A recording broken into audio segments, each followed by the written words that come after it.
السلام عليكم ورحمة الله وبركاته. الحمد لله.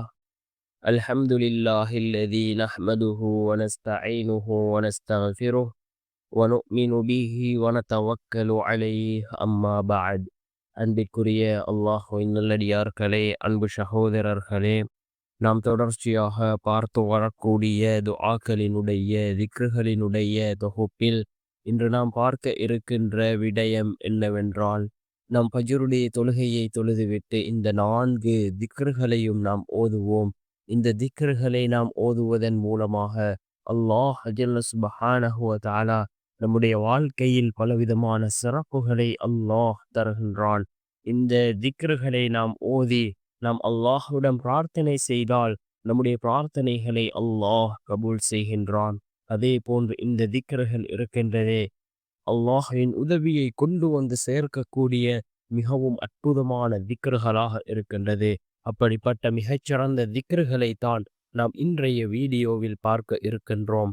அன்பார்ந்தவர்களே, அல்லாஹ்வின் நல்லடியார்களே, அதிகமானோர் நம்முடைய சேனலை சப்ஸ்கிரைப் செய்யாமல் பார்த்து கொண்டிருக்கின்றீர்கள். நீங்கள் சப்ஸ்கிரைப் செய்து லைக் இடுவதன் மூலமாக நமது சேனலில் உள்ள வீடியோக்கள் இன்னும் பல சகோதரர்களுக்கு கொண்டு போய் சேர்க்கப்படும். அவர்கள் அதனை பார்த்து பயனடைந்தால் அதற்குரிய கூலியை அல்லாஹ் உங்களுக்கும் வழங்குவான். அன்பார்ந்தவர்களே, அல்லாஹ்வின் நல்லடியார்களே, நாம் ஃபஜ்ருடைய தொழுகையை தொழுதுவிட்டு அதே இடத்தில் அமர்ந்தவர்களாக இந்த 4 திக்ருகளையும் ஓதுவோம். மிக முக்கியமான 4 திக்ருகள்.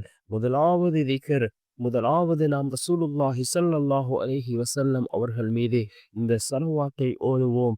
அல்லாஹும்ம ஸல்லி அலா முஹம்மதின் வ அலா ஆலி முஹம்மத்.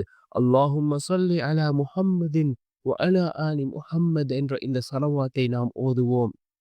இரண்டாவது, லா இலாஹ இல்லல்லாஹு வஹ்தஹு லா ஷரீக லஹு லஹுல் முல்க் வ லஹுல் ஹம்த் வ ஹுவ அலா குல்லி ஷைஇன் கதீர். லா இலாஹ இல்லல்லாஹு வஹ்தஹு லா ஷரீக லஹு லஹுல் முல்க் வ லஹுல் ஹம்த் வ ஹுவ அலா குல்லி ஷைஇன் கதீர் என்ற இந்த துஆவை நாம் ஓதுவோம். அதே போன்று மூன்றாவது, சுப்ஹானல்லாஹி வல்ஹம்துலில்லாஹி வலா இலாஹ இல்லல்லாஹு வல்லாஹு அக்பர் வலா ஹவுல வலா குவத இல்லா பில்லாஹ். சுப்ஹானல்லாஹி வல்ஹம்துலில்லாஹி வலா இலாஹ இல்லல்லாஹு வல்லாஹு அக்பர் வலா ஹவுல வலா குவத இல்லா பில்லாஹ் என்ற இந்த துஆவை ஓதுவோம்.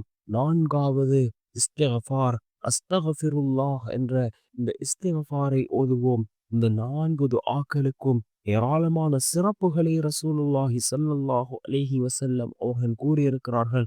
இந்த 4ஐயும் நாம் ஓதி அல்லாஹ்விடம் பிரார்த்தனை செய்வோம். இந்த துஆக்களினுடைய சிறப்பை அடைந்த கூட்டத்தில் அல்லாஹ் நம் அனைவரையும் சேர்த்தருள்வானாக. ஆமீன்.